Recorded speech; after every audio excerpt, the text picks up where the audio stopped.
Good morning this fine frosty Wednesday, February 28th. February 8th. No, let's not make the month go any faster than it is. We're here this morning on NAC TV to read the Neepawa Press, dated Wednesday, February 8th. And the front page has a positive story. Optimism at Chamber AGM. There's a photograph there of the Neepawa and District Chamber of Commerce new executive, which was sworn in January 30th. And there's Marilyn Crew, Pam Miller, Mitch Hutton, Tammy Wilson, Jeff Braun, Clinton Davey, Kevin Cook, Scott Dyke, and Trish Finney. Ryan McLaughlin was not available for the photo. Kate Jackman Atkinson has written the story. After suffering losses in 2015, the Neepawa District Chamber of Commerce presented a much stronger financial situation at their annual general meeting last week, held at the Neepawa Curling Club on January 30th. The AGM and banquet drew a crowd of about 50. Treasurer Marvin Beaumont presented the organization's financial statements after a $3,296 loss in 2015, he was pleased to present a surplus of $4,416 for the year 2016. Things went a lot better this year, he said. The savings were driven almost entirely by a decrease in wages as former administrator Barb Harris left the position at the end of May and wasn't replaced until November when Barb Bone took on the position. While the wage savings had a positive impact on the bottom line, income was down in 2016 with revenue from memberships in particular falling short of the 2015 figure. However, 2016's return to full AGM banquet proved to be a profitable move, generating $856 in profit for the organization compared to the $265 in profit from the 2015 luncheon AGM. Revenue and expenses for special projects, the largest of which was the Neepawa Fair, remained similar from 2015 to 2016. In his report, Chamber President Scott Dyke said that the 2016 was a difficult one for the organization. We had to look at our operations, we had to use up surpluses, he explained. He said that following Harris's departure, the board tried to run the office as volunteers, but found this unsuccessful. We found we needed a staff member, he said, adding that the position's hours have been reduced from what they were previously.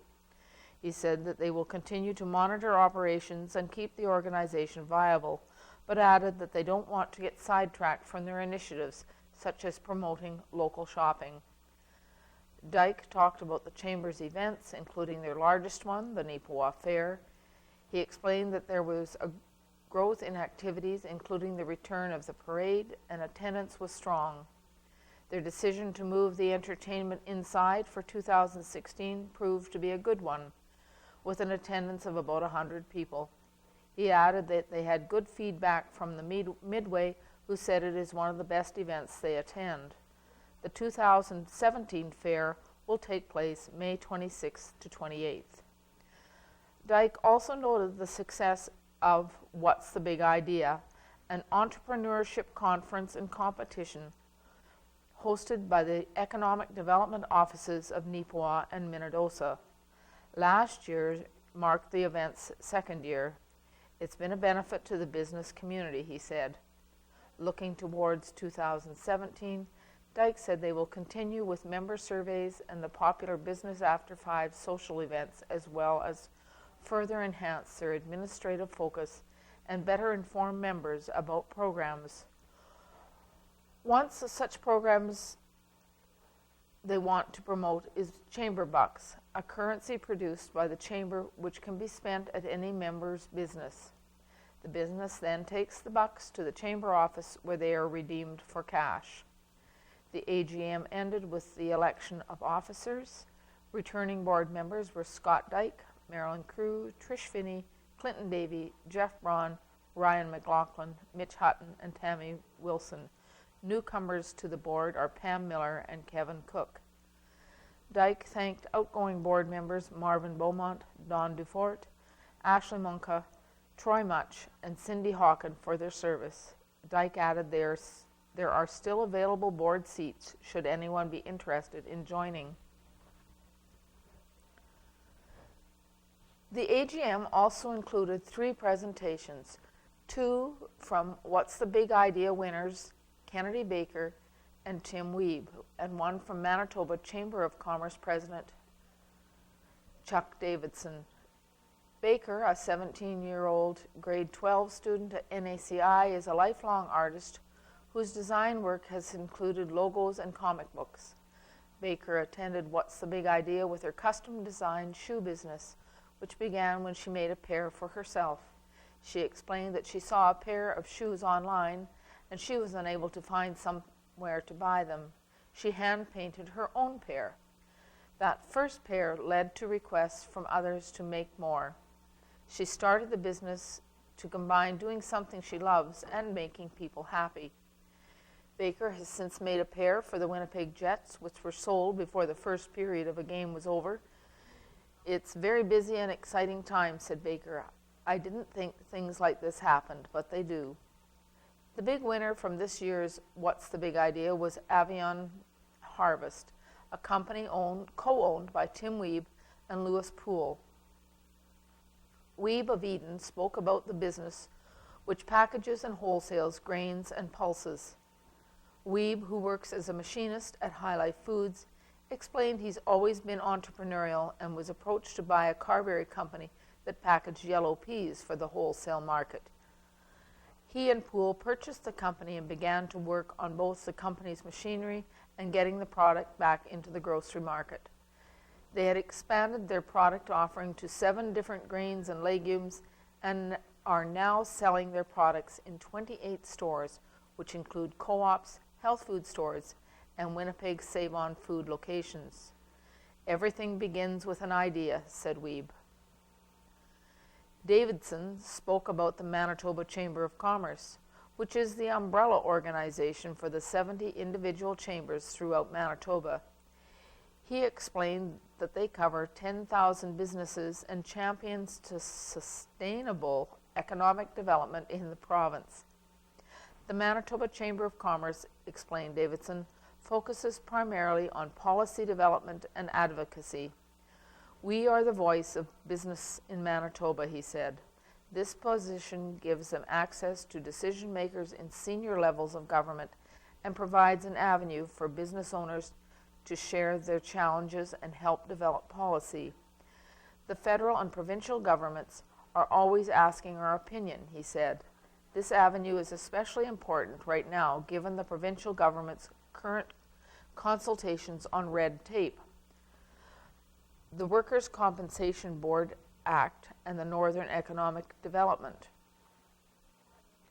Davidson spends much of his time talking to chambers and individual business owners and finds many face the same challenges. Across the province, he explained that most businesses are concerned about a shortage of workers, both skilled and general, and maintaining competitiveness. He explained that to address these issues, the province needs better labor market information in order to get an accurate picture of what jobs are in demand, and then put money towards education to build these skills. He added that economic competitiveness is something they deal with every day, particularly when it comes to taxation. Compared to Saskatchewan, Manitoba has a lower basic personal tax income tax exemption level, the higher sales tax, and is the only Western province with a payroll tax. Policy development is about timing, said Davidson. Now is the time to ensure policies are developed and addressed. Davidson ended by talking about the advantages of chambers at a local level, saying they provide a chance to network within the community, know what's available locally, as well as share challenges and success stories. A strong chamber equals a strong community, he finished. And the photograph, the top right hand of page 2, is Tiny Bins, Big Problems. And it's a photograph of recycling bins with recycling beside them. And Owen Devereaux has taken this photo, and the cut line is, piles of garbage and recycling continue to be a problem in the town of Neepawa. On Monday, February 6th, the town's communal bin servicing Mountain Avenue and First Avenue between Hamilton and Mill Street was overflowing. At this location, recycling is picked up on Tuesday, while garbage is picked up on Wednesday.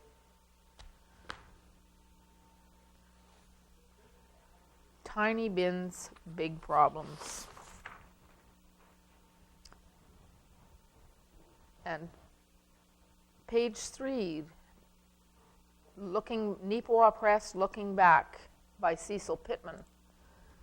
1977, Frampton Trophy presented for the first time. And there's a photo of Kemi Frampton 40 years ago presenting his trophy to the male and female athlete of the year. And I'll just pull that one out from the mix. Frampton Trophy Committee named the selection committee for the Kim Frampton Trophy to be presented to Neepawa's top male and top female athlete in 1976 is soliciting nominations for the 2 awards. The committee met for the first time Tuesday, February 8th. Chairman C. Pittman, members of this committee's selecting committee are George Ray, Chris Haywood, Wally Cram, Nellie Martin, Joan McDonald, and Bob Ash. This will be the first presentation of the trophy. The trophy was donated by members of the Neepawa sports organizations in recognition of Kim Frampton's contribution to sports in Neepawa in the dinner held in his honor last spring. The trophy will be presented annually from now on. The engraved trophy will be kept on display at the Yellowhead Center. Individual trophies will be presented to the 2 winners each year. And if you keep your eyes open, I think it is about to reemerge this year. 80 years ago, Tuesday, February 9th, 1937, 2 rinks are representing the local club at the Winnipeg Bonspiel this week. Earl Murray, skip, Lauren Mickelson, Robert Lauf, and Percy Murray. Don McConaughey, skip, Gordon Holmes, Mark Gordon, and Donald Bell was on the last rink, but Sunday night he scalded his legs severely and had to be taken to hospital. Another man will be picked up in Winnipeg to take his place. Pardon me.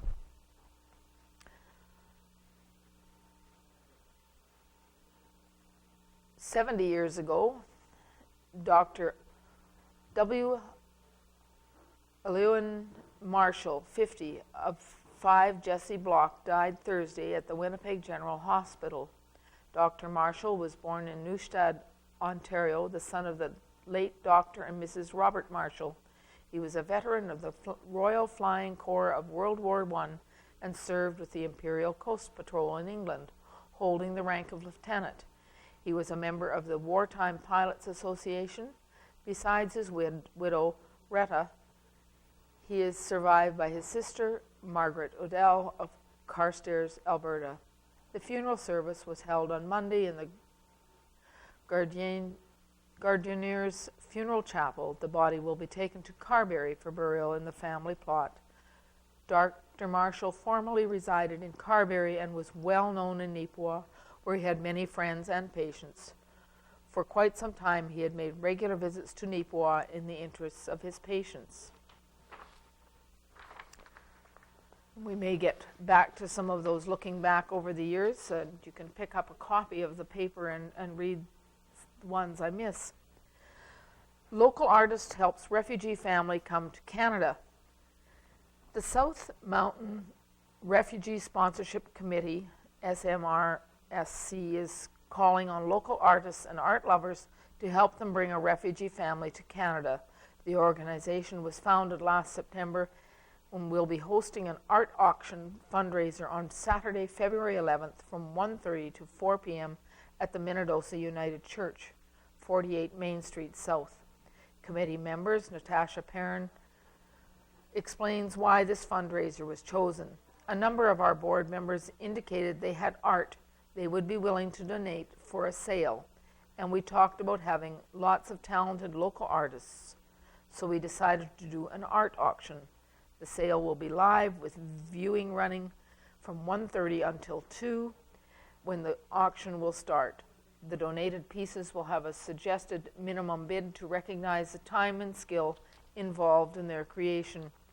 Artists' works at the auction include paintings by Brandon's Wiming Zhao, oil on canvas by former Minnedosa resident Richard Yates, and creations by local artisans including paintings, photographs, pottery, sculpture, quilting, and other works.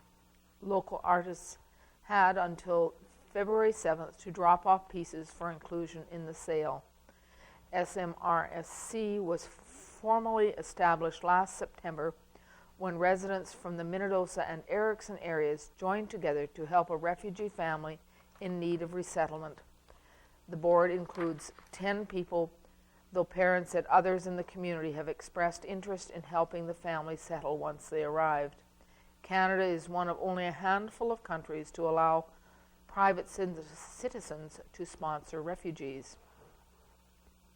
As sponsors, citizens take on both the costs and obligations associated with resettling refugees in Canada, providing both financial and emotional support for the duration of the sponsorship, usually 1 year.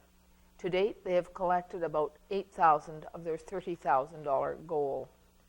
The committee has selected a family from Africa who they hope will be able to arrive sometime this year. Perrin explains that the timeline isn't known and as it depends on the government approval process. Although the group is non-denominational, they're working with the Mennonite Central Committee, MCC, during the sponsorship process, which also allows them to issue tax receipts. Anyone interested in getting more information or making a donation to the committee can contact them by email at smtrefugee@gmail.com or mail at MRSC Treasurer Box 306 Erickson R0J0P0.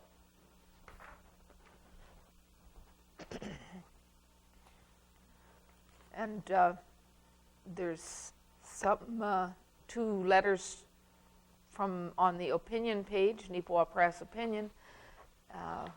We'll maybe get back to those. One is dealing with the red tape, 1 rule in, 1 rule out, and the other asking for MLA pension reform. And down in our thumbs up, thumbs down, we've got a thumbs down from Louise Hares of Neepawa. Thumbs down to the idiots who dumped deer skulls at the east side of the composting pile at the Neepawa composting site. And the press wants to hear from you. Submissions must include a name and must be under 100 words. So that's either thumbs up or thumbs down. We have Where Are They Now? And I'm just going to slide that to the back. It's the 1970-71 Neepawa natives. And I do want to get to that, but I know we've got more pages this week, so I'll just slide that around. And we have a 2-page spread, which in the printed edition of the paper will be much larger than this, but it's our NACI Tigers 2016-17 team. And I encourage you to pick up a copy of the press this week so you can see a good picture and all the people who helped businesses who sponsor the team. I'm going to read through their names quickly with their sponsor. There's Will Burney, forward, grade 12, sponsored by Tridacon.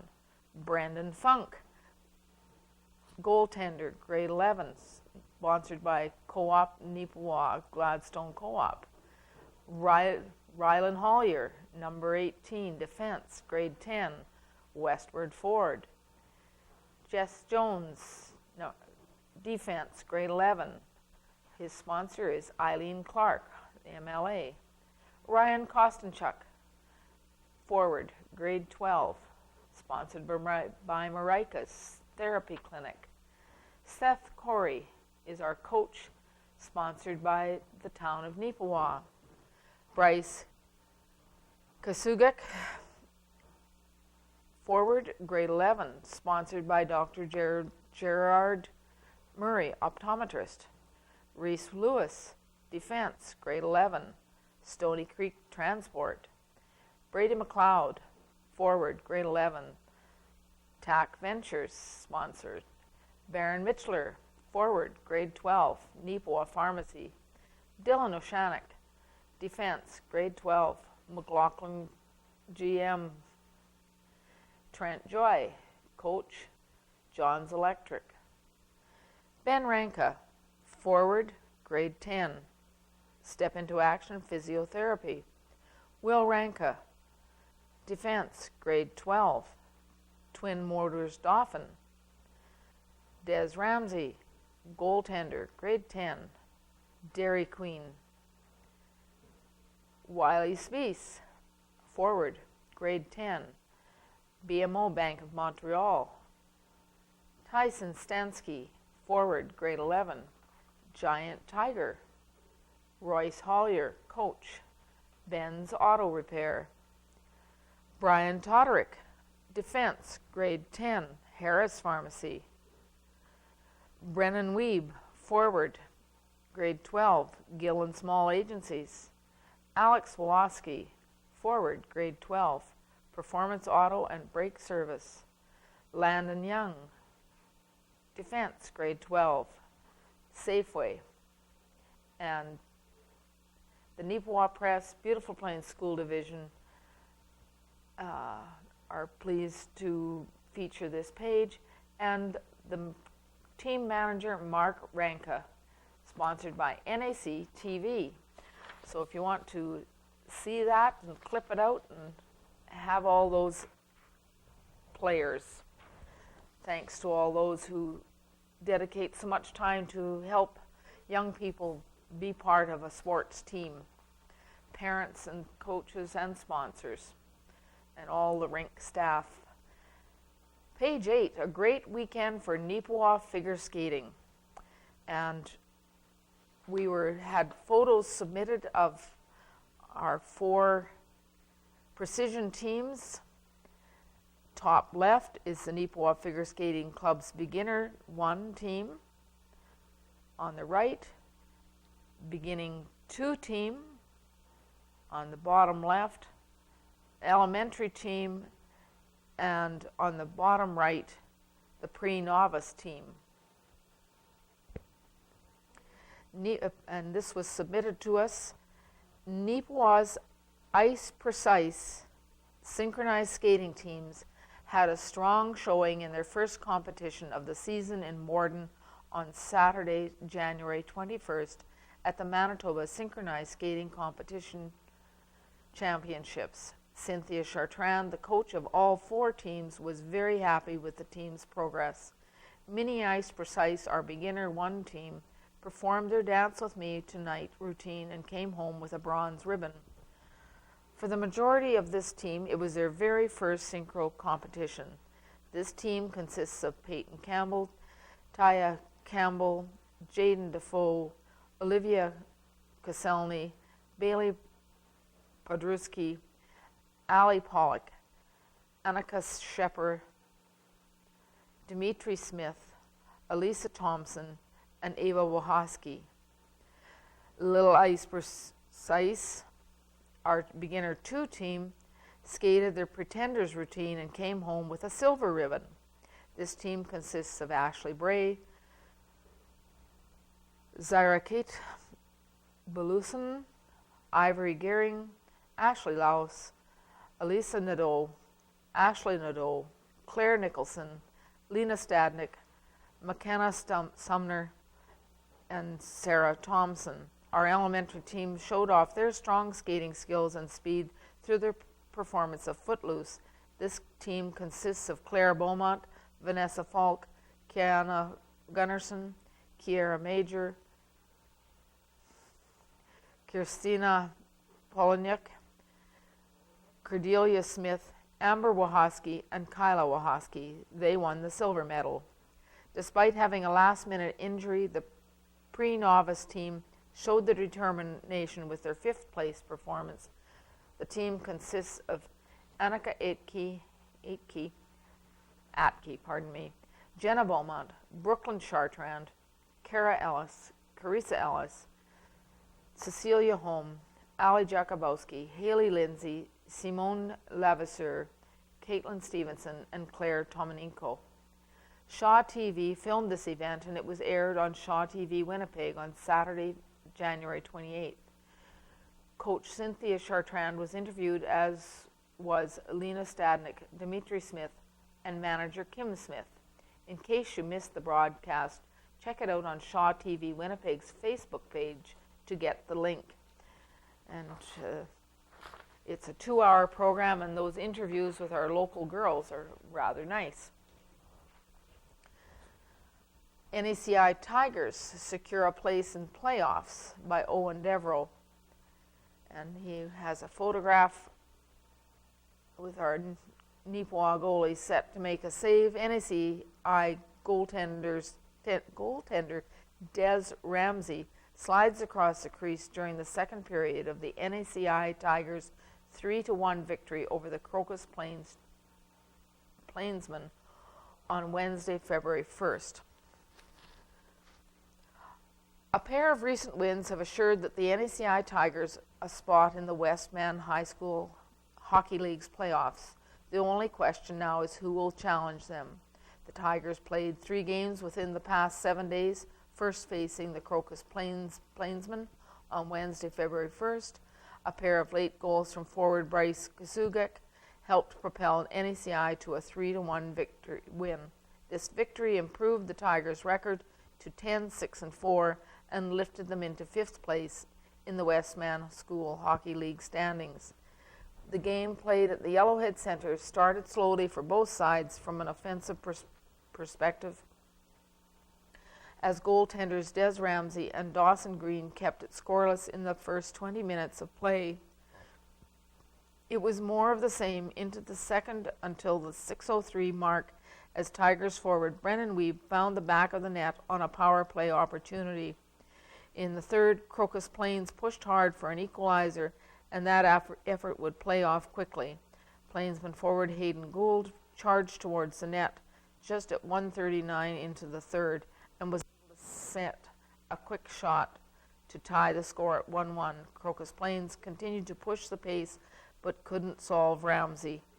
As the period drew to a close, NACI was able to shift the momentum back in their favor. The pressure paid off with just 5:37 left in regulation, as Bryce Kasugek recovered a rebound in front of the Crocus Plains net and scored to make it 2-1. Crocus Plains tried to tie things up, but a late penalty hampered that effort for them. Kasugek tallied a second goal during the power play with a shot off the Plainsman goalie's glove side. That ensured the victory for NACI. On Friday, February 3rd, the Tigers returned to the ice, this time to face a more difficult challenge in the form of Killarney Raiders 17-2-0. On this night, a 4-goal first period would catapult the Raiders towards a comfortable 9-4 win. Ben Ranka, Tyson Stansky, Brian Toderick, and Tyler Gibson scored for NACI in the loss.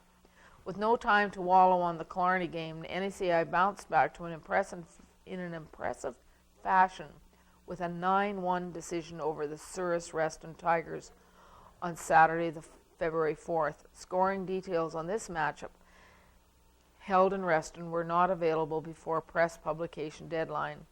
With the win, NACI was able to improve their regular season record to 11-7-4, good enough for 26 points. Those results had them tied with Verdon Golden Bears and Major Pratt Trojans for 5th place in the WHSHL standings.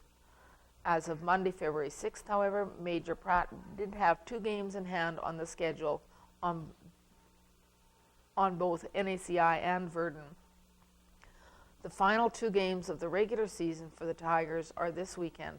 First, they'll travel to Boissevain on Friday, February 10th to face the Broncos, who are at 13-5-0, and the next week they'll host the Verdon Golden Bears, who stand at 12-8-2, in a game that should decide playoff positioning for both teams.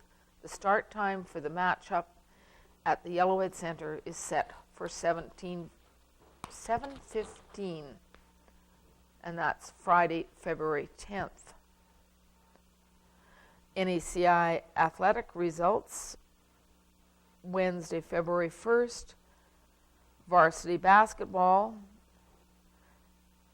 Tigers 58, Elton Sabres 54 for a win for the boys, and Tigers 53, Elton 48 for the girls in basketball varsity.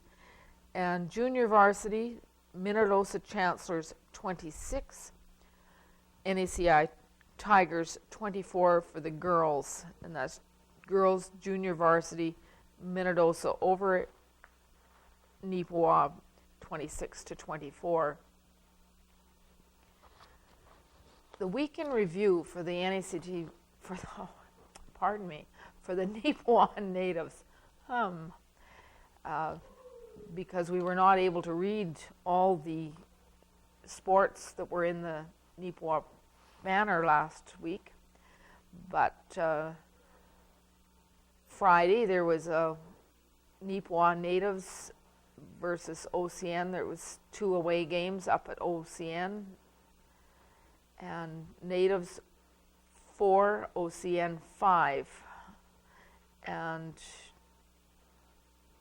our goaltenders did quite a job because we were outshot 41-22 on that game on Friday. Neepawa goal scorers Nolan Richards 2, Brad Marshall, and Justin Metcalf. Neepawa's power play is 1 for 3, a 33% average. OCN goal scorers Justin Nakbar 2, Anthony Keeper, George King, and Brady Keeper. The OCN power play is 2 out of 3 for 67% average. The game attendance there was 285. And the next day, Saturday, February 4th, at the Gordon Laughlin Memorial Centre, NACI natives, Neepawa natives, lost 3-6 to the OCN Blizzard. And we were again outshot 32-49, 49 shots by the OCN. Neepawa goal scorers, Justin Metcalf 2, Ashton Anderson. Our power plays were at 25%, 2 for 8. Obviously a lot of penalties if there was that many power play opportunities. The OCN goal scorers were Brady Keeper at 3, Brady Valaket with 1, Jeremy Dumont with 2, and their power play was only 1 for 6 at 16%. That game attendance was 329. There will be more coverage in the February 10th edition of the Neepawa banner, and hopefully we will have time to read all that. In the classifieds, there are no obituaries or special announcements there, but there is a wordplay puzzle, and this week it's a chocolate word search, so that should be fun.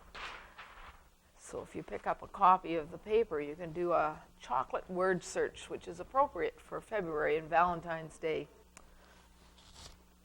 Page 11, there is My Neepawa, and a beautiful photograph by Andrew Dew. On January 28th, Neepawa resident Andrew Dew captured this beautiful shot called Melted Waterfall in Park Lake.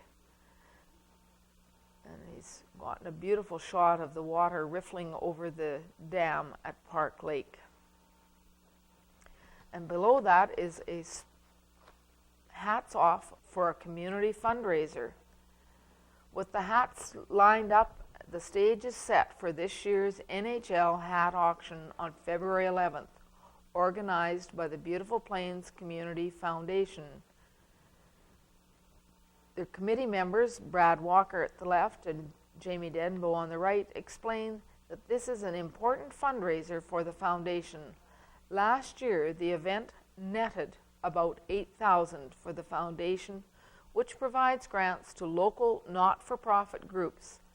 The event will take place at the Neepawa Curling Club and feature an NHL Hockey Night in Canada game with the Winnipeg Jets. The doors at the Curling Club open at 4:30.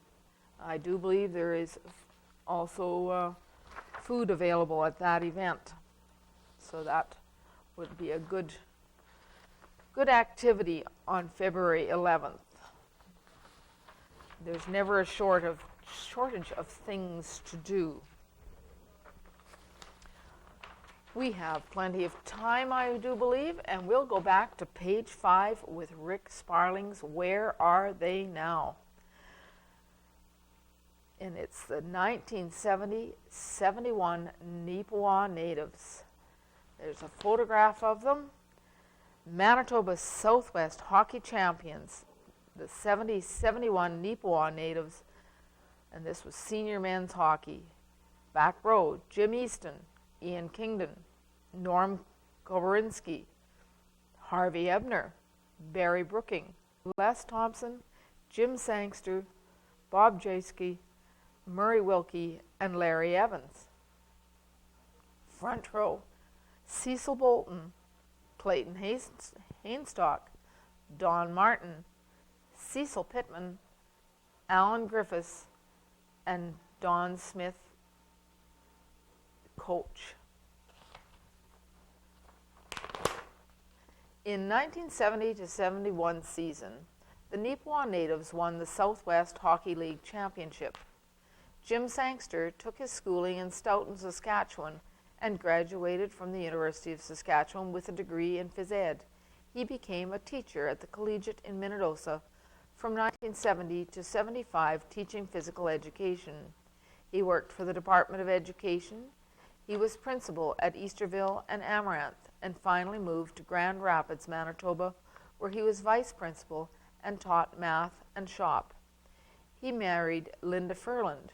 Jim has 3 children and 8 grandchildren. His main hobby is fly tying and fly fishing. He describes himself as a professional trout fisherman. Harvey Ebner grew up in Minnedosa and after leaving school worked in the accounting office at the Minnedosa Co-op. He worked for Manitoba Highways as a surveyor and in 1972 married Betty McFadden. They had 3 girls, Sherry, Julie, and Joanna, and have 3 grandchildren. Harvey opened Ebner's Hainstock's Menswear in 1974, and in 1991 he joined Agassi Insurance until 2003, at which time he went to work at Gill and Schmall Agencies. Harvey is still active there. He played for 4 years with the Neepawa natives and is an avid golfer. Harvey and Betty reside in Neepawa. Les Thompson came in from Gladstone for his games with the natives. Les played for the Portage Terriers from 67 to 70 and played for a couple of years with Neepawa directly after Portage. He left to play hockey in Australia for 5 years and returned to Gladstone, where he worked with his dad, driving for his bulk oil dealership. He married Judy and ended up in Winnipeg, where he is currently semi-retired, still operating a snow removal business, and apparently loves working too much to fully retire. Les's hobbies include playing old-timers hockey and cross-country skiing. Jim Easton is one of the players from the 70-71 natives who I was unable to track down. If anyone knows anything about Jim, please contact me and I will add his information into a further column. Alan Griffiths left high school to go truck driving for Arnold Brothers. He left for Edmonton after his first marriage ended in divorce, then to Mayerthorpe, where he drove truck and met and married Gail Dixon. He helped Gail raise her 3 sons, and they have a son together as well. Alan had 2 children previously and had 3 grandchildren. Al and Gail moved around central Alberta, with him working different farms and doing some trucking as well. He had a love of horses and spent his last few years entering his miniature ponies in the chuck wagon races. Alan passed away in 2013 as a result of throat cancer. Cecil Bolton enjoyed golf and managed the golf course for a few years. Cease played for years with both the Neepawa Cubs baseball team and the Neepawa Natives Intermediate Hockey Club. He ran the Imperial Oil Bulk Station for some time. He married Joan Atkins, and they had 3 children. Cecil passed away in 1999.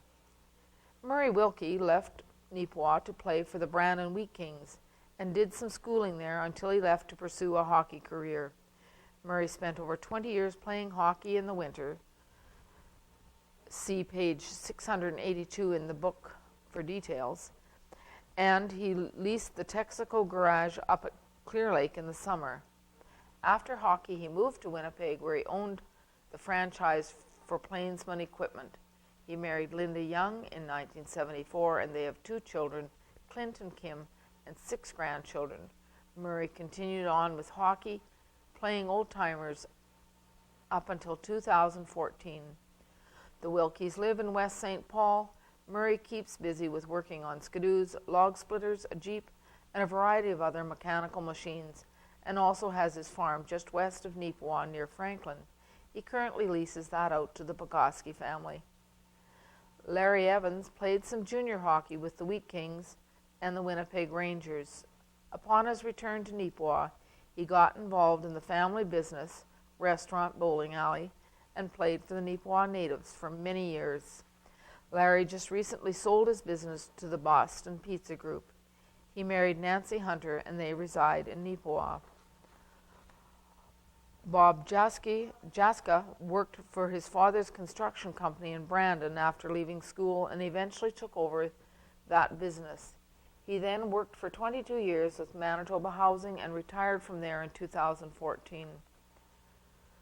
Bob married Christine Melanikowski, and they had 2 boys and have 5 grandchildren. He played many years of hockey with the Natives and with the old-timers, traveling all over to do so.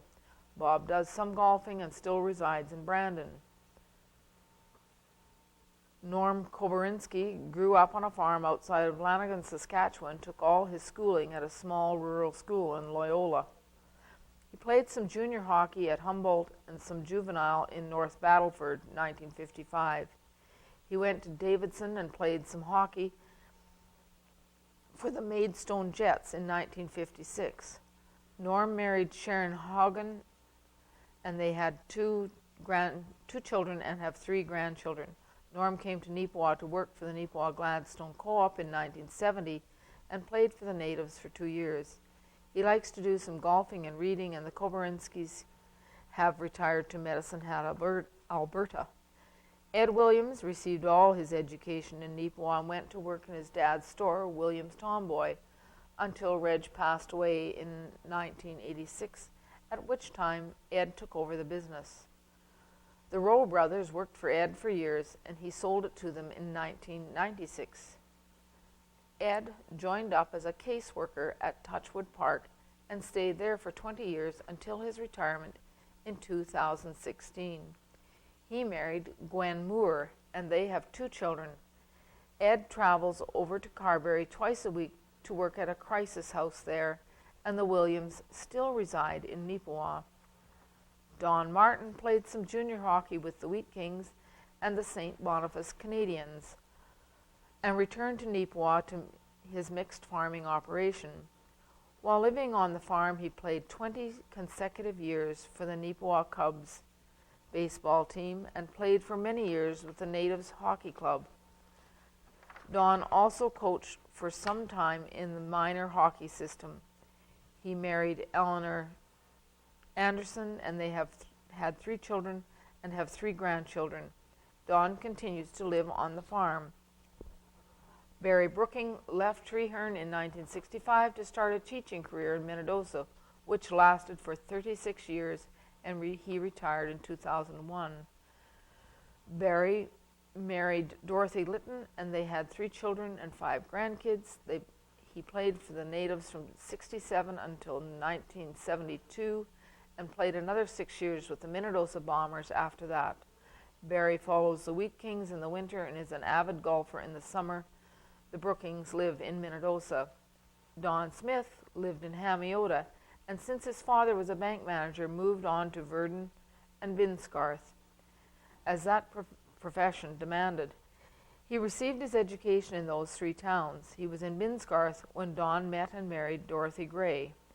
In 1952, Don was a telegrapher with the CPR at that time. In 1966, they moved to Neepawa and bought Hare's Cartage in partnership with Harold Eisenberg. Make sure I have carried on with the right story. With Harold Eisenberg. Eventually it became Don's as Neepawa Truck Service, and he sold the business to Cardwine in 1983, at which time he retired. Don and Dorothy had 5 children, 13 grandchildren, and just last year Dorothy became a great-grandmother. Don enjoys walking and visiting friends along with doing some gardening. He enjoyed those, and he passed away in 1997. Ian Kingdon took his schooling in Basswood, as he grew up on the family farm there and went into Minnedosa for his last couple of years of high school. He ventured up to Thompson when the mines first opened and worked a while before coming back to farm on his dad's farm. It was a small mixed farm and had some pigs, cattle, and a variety of crops. Ian eventually took ownership and farmed his entire life there. He married Karen McKnight from Killarney, and they had 3 children and 5 grandchildren. Ian loved horseback riding and camping out. Ian passed away in 2010. Clayton Haystock grew up in Minnedosa, and after graduating from grade 12 went on for a training course in psychiatric nursing. Upon discovering that wasn't for him, he became a linesman for Manitoba Hydro for several years and was moved into head office, or after a year decided to leave Hydro, and he opened up a menswear store in Minnedosa in 1968. In 1971, he joined forces with Harvey Ebner and had stores in Minnedosa, Hainstocks, and Neepawa, Ebner's. They sold their respective businesses in 1979, and Clay went to Swift Current, which was a much bigger market area, and after 4 years sold that business and got into the financial business with Richardson Greenshields. After 3 years there, he went to Brandon to manage the branch there. He worked for Nesbitt Thompson, BMO, until he retired in 2000. At that time, Clay took semi-retirement when he bought the Agassiz Drive-In, working for half the year and spending the winters in Arizona. He married Linda Eisenberg in 1970, and they have 2 children, Britt, 38, and Lindsay, 40. They also have 4 grandchildren, Otis, 9, Levi, 6, Linnea, 8, and Miles, 5. Both Clayton and Linda have joined a very competitive tennis league, and he does a lot of golfing as well. Clayton's retirement project was to take some art lessons, and he hopes to get to his brother Bob's level one day. Cecil Pittman lived in Minnedosa and Burnie prior to coming to Neepawa for grade 2. After finishing school, Cecil moved to Winnipeg and worked for the Grain Exchange for a year, but returned to Neepawa and worked for Al Lytle at Fenwick's. Then, as a parts manager at McDougall's Garage for 15 years, he married Maureen Montgomery in 1963, and they ran the Cornucopia restaurant for 3 years. He then went to work at the Liquor Commission and retired as a manager after 25 years there. Maureen passed away in 1993. Cecil played for the intermediates, natives, and old-timers for well over 20 years. In his retirement, he keeps busy with Christmas displays at various Neepawa businesses and decorates the Yellowhead Arena for Remembrance Day celebration. Cecil also writes the Looking Backwards column for the Neepawa Press and is the go-to guy for Neepawa's history. So thanks to Rick Sparling for all of that research that he has done.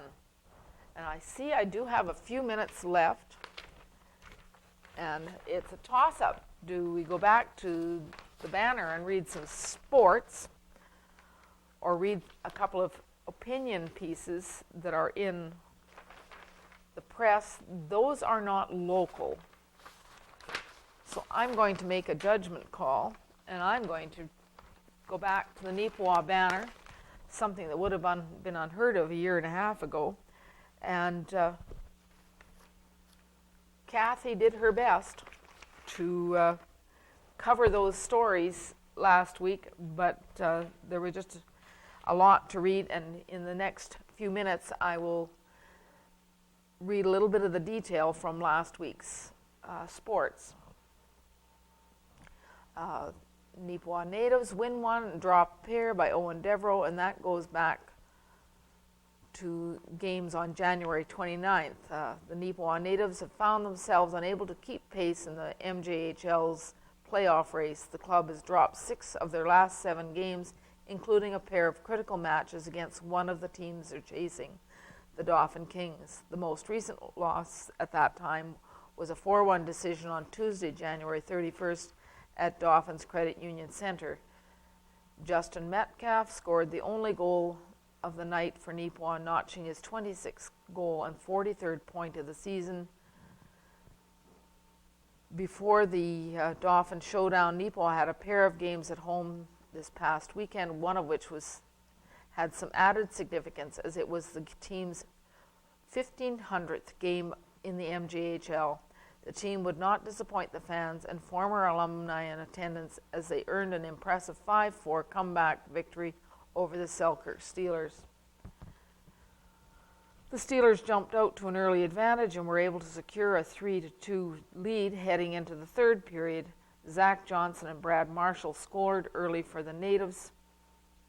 In the third, a fourth goal from the opposition seemed to put the victory on ice over the visiting Steelers. For the visiting Steelers, Neepawa, however, refused to give up, and on such an important night for the organization, Marshall added a second goal to his stat line with about 10 minutes remaining in regulation. Less than 2 minutes later, Nolan Richards tied things up at 4-4, with assists going to Justin Metcalf and Ashton Anderson. Anderson added a goal of his own a few minutes later, with Metcalf and Richards registering assists.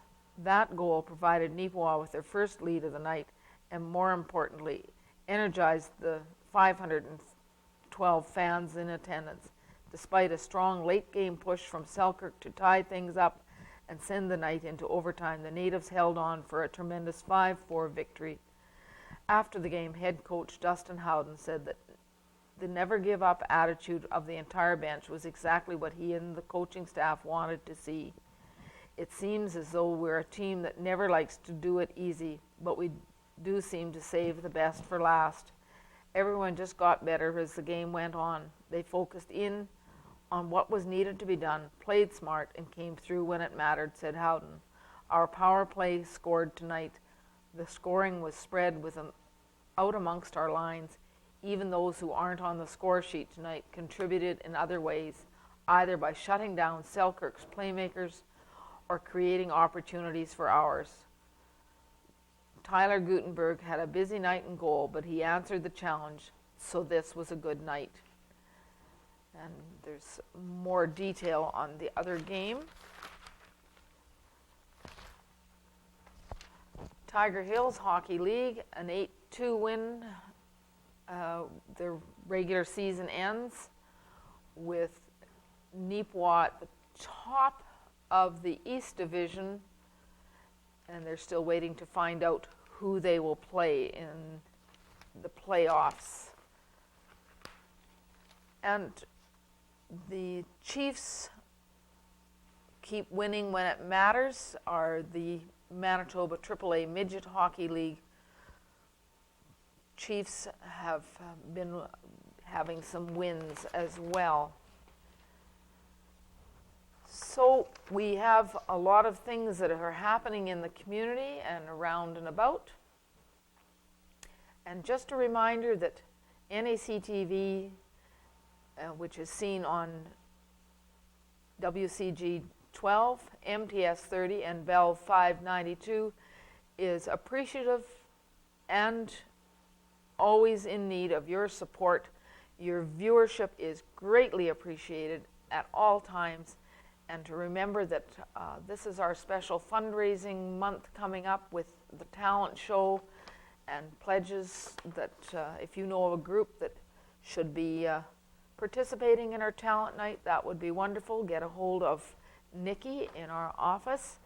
She's here from Monday to Friday, 9 till 4, and you can phone our office at 476-2639 or email us at nactv@wcgwave.ca. They'd love to hear from you, and I know the board and management appreciate all the support we get. And so until we read another newspaper, thank you for your viewing today, and we'll see you next week.